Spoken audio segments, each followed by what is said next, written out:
Halo teman-teman pembelajar, selamat datang di video pembelajaran statistika bersama Stacy. Pada video kali ini kita akan membahas tentang box and whisker plot. Box plot atau diagram kotak akan menunjukkan 5 statistik utama dari suatu data. Yang pertama yaitu nilai minimum, kuartil pertama atau Q1, kemudian median atau Q2, kemudian kuartil ketiga atau Q3, dan nilai maksimum. Dalam diagram ini berguna untuk melihat penyebaran data, nilai data yang jauh berbeda dari sebagian besar data dalam suatu kumpulan dan perbandingan antar data.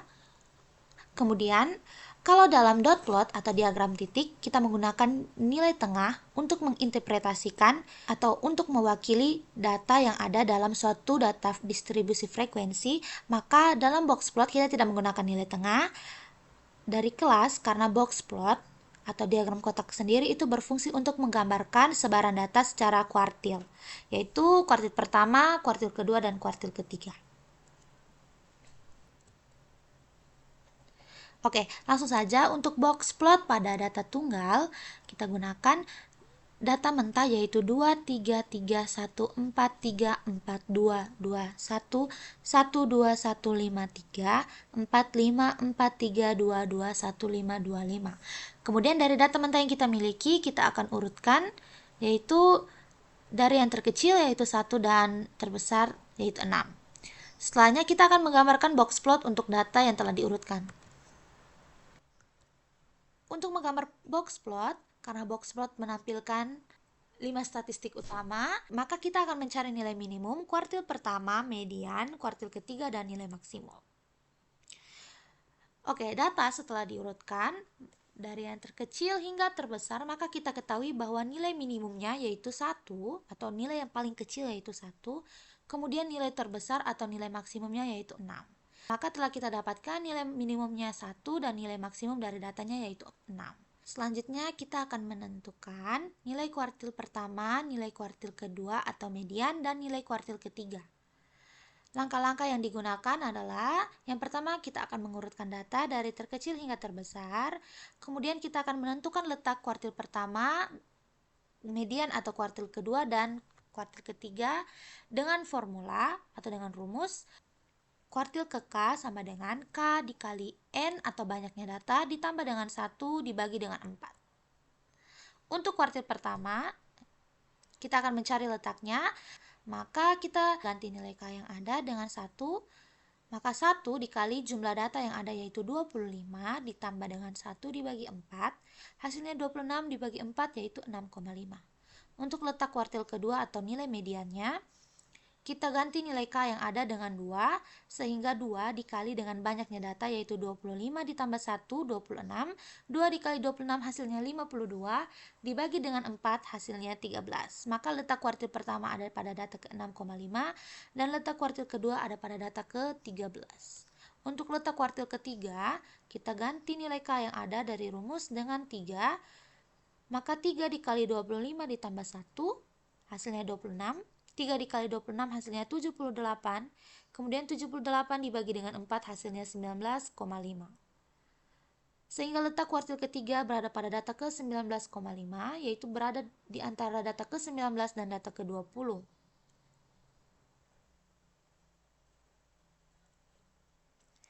Oke, jadi setelah kita mengetahui letak kuartil pertama, kuartil kedua, dan kuartil ketiga, kita ketahui bahwa kuartil pertama dan kuartil ketiga itu berada di antara dua data.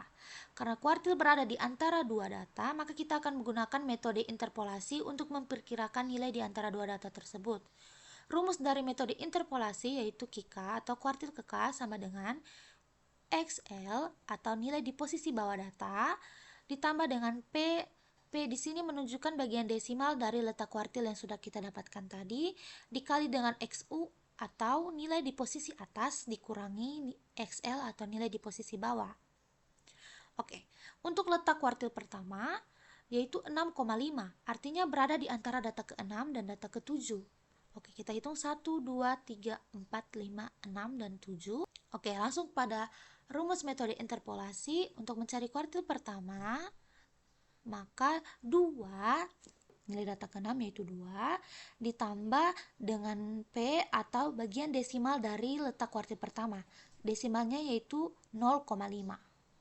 Karena 6,5 maka nilai desimalnya yaitu 0,5 dikali nilai di posisi atas yaitu 2 dikurangi nilai di posisi bawah yaitu 2. Maka kita kerjakan yang ada di dalam kurung terlebih dahulu. 2 kurang 2 hasilnya 0. Maka 0,5 dikali 0 hasilnya tetap 0. 2 ditambah 0 hasilnya 2. Maka nilai kuartil pertama yaitu 2. Untuk letak kuartil kedua yaitu di data ke-13. Maka langsung saja kita hitung 1, 2, 3, 4, 5, 6, 7, 8, 9, 10, 11, 12, 13. Data ke-13 itu menunjukkan nilai ketiga, maka nilai kuartil kedua yaitu 3. Kemudian untuk kuartil ketiga, letaknya berada pada data ke-19,5, artinya berada di antara data ke-19 dan ke-20, data ke-19-nya 4 dan data ke-20-nya 4. Dengan menggunakan metode interpolasi, maka kita akan cari nilai di posisi bawah yaitu 4 ditambah bagian desimal dari letak datanya yaitu 0,5. Nilai posisi atasnya 4, maka kita kurangi dengan nilai di posisi bawahnya yaitu 4 juga. Selanjutnya kita kerjakan yang berada di dalam kurung terlebih dahulu. 4 dikurangi 4 hasilnya 0 dikali dengan 0,5 hasilnya tetap 0. Maka nilai kuartil ketiga yaitu 4 tambah 0 adalah 4. Sehingga kita dapatkan nilai minimumnya 1, kuartil pertamanya 2, mediannya 3, kuartil ketiganya 4, dan nilai maksimumnya 6. Dari data yang ada, maka kita akan gambarkan box and whisker plotnya. Kita gambar terlebih dahulu sumbu X. Kita isi dengan nilai yang ada yaitu 1, 2, 3, 4, 5, dan 6. Nilai minimumnya yaitu 1, kita tandai dulu dengan titik. Nilai kuartil pertamanya yaitu 2, kita tandai dengan titik. Nilai kuartil kedua atau mediannya yaitu 3, kita tandai dengan titik. Nilai kuartil ketiganya 4, dan nilai maksimumnya 6. Setelah kita membuat titik di masing-masing nilai yang telah kita dapatkan, maka kita akan menarik garis vertikal di antara titik kuartil pertama dan kuartil ketiga. Maka kita akan menarik garis yang membentuk persegi panjang yang membungkus titik tengah atau kuartil kedua tadi. Oke, setelah itu melalui titik median atau titik yang orange ini, kita menarik garis vertikal yang mewakili garis pada box plot. Selanjutnya, kita akan membuat garis horizontal atau whisker plotnya yang menghubungkan kuartil pertama atau kuartil bawah dengan nilai minimum dan kuartil ketiga atau kuartil atas dengan nilai maksimum. Dari data ini memiliki 4 ruang yang masing-masing mewakili 25% dari data, dan daerah di dalam kotak itu mewakili 50% dari data yang kita miliki. Selanjutnya kita akan membuat box and whisker plot untuk data berkelompok. Kita mendapatkan data nilai ujian matematika siswa dalam tabel distribusi frekuensi berikut dengan 7 kelas dan total datanya yaitu 50. Maka kita akan membuat box plot untuk data berdistribusi frekuensi yang ada. Langkah pertama kita akan menentukan kelas kuartil terlebih dahulu, maka kita akan mencari frekuensi kumulatif dari setiap kelas yang ada. Untuk menentukan frekuensi kumulatifnya, pada kelas pertama frekuensi kumulatifnya 10, maka pada kelas kedua frekuensi kumulatifnya kita jumlahkan frekuensi kumulatif kelas sebelumnya yaitu kelas pertama dengan frekuensi dari kelas kedua. Maka 10 ditambah 5 hasilnya 15. Untuk frekuensi kumulatif pada kelas ketiga, kita jumlahkan frekuensi kelas sebelumnya yaitu kelas kedua dengan frekuensi pada kelas ketiga yaitu 6. Maka 15 ditambah 6 hasilnya 21. Kemudian untuk kelas keempat, kita jumlahkan frekuensi kumulatif pada kelas sebelumnya yaitu 21 dengan frekuensi pada kelas keempat yaitu 4. Maka 21 ditambah 4 hasilnya 25. Untuk frekuensi kelas kelima, kita jumlahkan frekuensi kumulatif kelas sebelumnya, yaitu 25, dengan frekuensi pada kelas kelima, yaitu 8, maka 25 ditambah 8 hasilnya 33. Kemudian frekuensi untuk kelas ke-6, kita jumlahkan frekuensi kelas sebelumnya, yaitu 33, dengan frekuensi pada kelas ke-6, yaitu 11, hasilnya 44. Dan frekuensi kelas terakhir, atau kelas ke-7, kita jumlahkan frekuensi kelas sebelumnya, yaitu 44 dengan 6, hasilnya 50.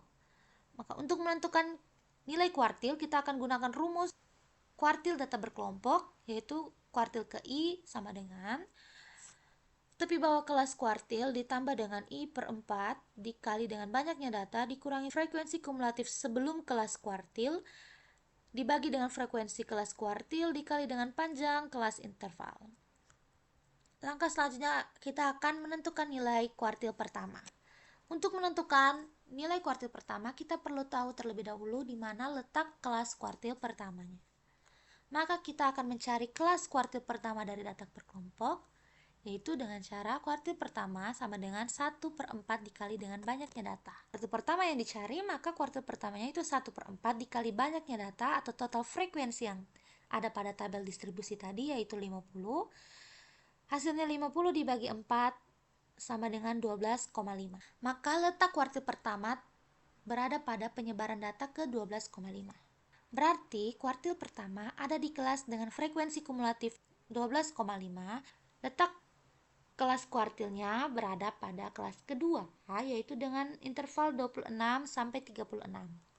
Maka tepi bawah kelas intervalnya yaitu 25,5 dan frekuensi kumulatif sebelum kelas kuartil yaitu 10. Frekuensi kelas kuartilnya 5 dan banyaknya data yaitu 50. Maka panjang kelas intervalnya kita kurangi tepi atas dari kelas interval yaitu 36,5 dan tepi bawah dari kelas kuartil yaitu 25,5. 36,5 kurang 25,5 hasilnya 11. Lanjut, dengan menggunakan rumus kuartil pertama, maka kita dapatkan kuartil pertama sama dengan 25,5 ditambah 12,5 kurang 10 dibagi 5 kali 11. Kita kerjakan yang di dalam kurung terlebih dahulu.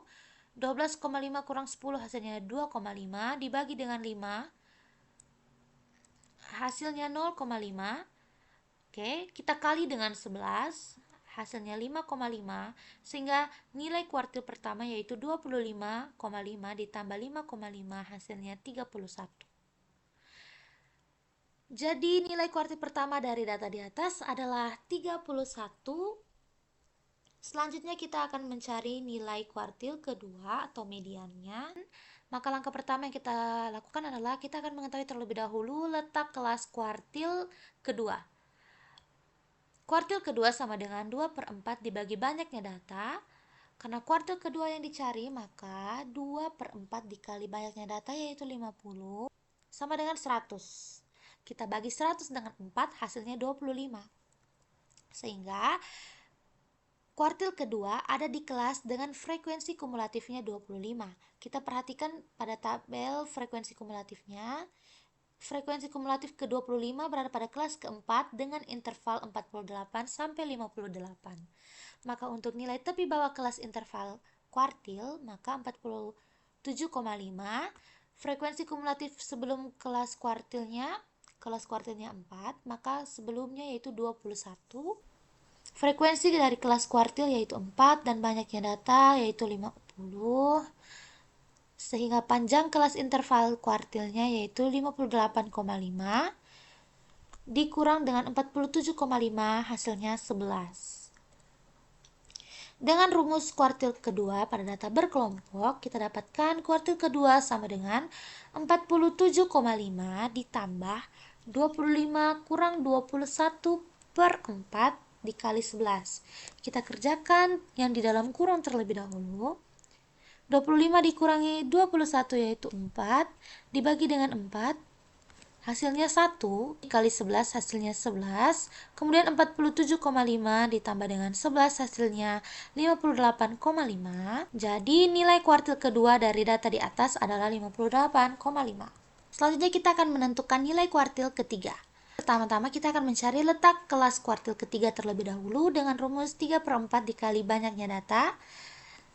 Sehingga kita dapatkan 3 dikali 50 dibagi 4 hasilnya 150, dibagi dengan 4 hasilnya 37,5. Yang artinya kuartil ketiga berada pada kelas dengan frekuensi kumulatifnya 37,5 dan frekuensi kumulatif kita perhatikan pada tabel frekuensi kumulatifnya 37,5 yaitu pada kelas ke-6. Dengan intervalnya yaitu 70 sampai 80. Sehingga kita dapatkan tapi bahwa kelas kuartilnya yaitu 69,5 dan frekuensi kelas sebelum kelas kuartilnya 6 sebelumnya yaitu 5, maka frekuensi kumulatif di kelas kelima yaitu 33. Frekuensi kelas kuartilnya yaitu 11 dan banyaknya data yaitu 50. Maka panjang interval kelasnya yaitu 80,5 kurang 69,5 yaitu 11. Dengan rumus kuartil ketiga, kita akan dapatkan kuartil ketiga sama dengan, tapi bahwa kelas kuartil tadi 69,5 ditambah 37,5 dikurangi 33, yaitu frekuensi kumulatif sebelum kelas kuartil, dibagi dengan 11 yaitu frekuensi kelas kuartil, dikali dengan 11 yaitu panjangnya kelas interval. Sehingga kita kerjakan yang di dalam kurung terlebih dahulu. 37,5 dikurangi 33 hasilnya 4,5 dibagi dengan 11 hasilnya 0,4091 dikali dengan 11 hasilnya 4,5 sehingga 69,5 ditambah 4,5 nilai kuartil ketiganya yaitu 74. Jadi nilai kuartil ketiga dari data di atas adalah 74. Setelah menemukan nilai yang ada, selanjutnya kita akan menyajikan nilai-nilai yang ada dalam box and whisker plot. Kita gambar terlebih dahulu sumbunya, kemudian kita masukkan nilai-nilai yang ada yaitu 10, 20, 30 sampai 100. Ini kita gunakan untuk mempermudah visualisasi datanya saja. Setelah kita mendapatkan kuartil pertama, kedua, dan ketiga, kita akan mencari yang minimum dan maksimum. Dalam tabel distribusi frekuensi ini, kita melihat nilai minimumnya yaitu 15 atau batas bawah dari kelas paling pertama, kemudian nilai maksimumnya itu batas atas dari kelas terakhir. Setelahnya kita dapatkan nilai minimumnya yaitu 15 dan nilai maksimum yaitu 91. Untuk nilai minimumnya yaitu 15, kemudian nilai kuartil pertama tadi sudah kita dapatkan yaitu 31, nilai median atau kuartil keduanya yaitu 58,5, kemudian nilai kuartil ketiga yaitu 74 dan nilai maksimum yaitu 91. Selanjutnya kita akan menarik garis vertikal di antara kuartil pertama dan kuartil ketiga. Kemudian kita akan menarik garis yang membentuk persegi yang membungkus nilai median atau kuartil kedua. Nah, kita akan menarik garis vertikal sebagai diagram kotaknya atau boxnya di kuartil kedua. Kemudian untuk whisker plotnya kita tarik garis dari kuartil pertama ke nilai minimum dan kuartil ketiga ke nilai maksimum. Maka kita dapatkan penyajian data yang membagi data menjadi 25%, 25%, 25%, dan 25%.